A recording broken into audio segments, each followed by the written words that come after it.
Ini Bu Lurah, kalau di RT 3 itu tempat sampah mereka itu selalu di sini di jalan. Jadi kadang ada orang selalu bilang, kenapa sampahmu di sini? Mereka minta kalau bisa ada bak sampah. Drainase Bu Kodong.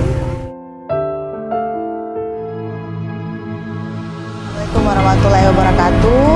Hari ini kita akan melaksanakan kegiatan Sentuh Hati, sekaligus kita akan memberikan bantuan sembako kepada petugas Satgas Kebersihan Kelurahan Mardekaya.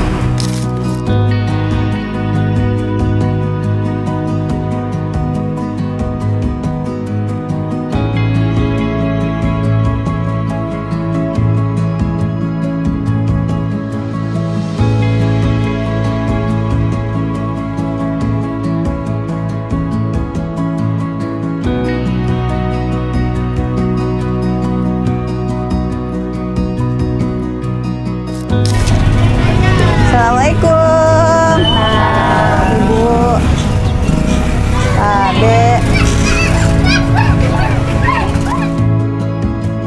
Program strategis pemerintah Kota Makassar itu biar sentuh hati.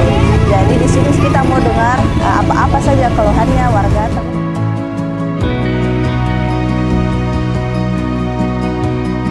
Tempat sampah mereka itu selalu di sini di jalan. Jadi kadang ada orang selalu bilang, kenapa sampahmu di sini? Mereka minta kalau bisa ada bak sampah, bang khusus untuk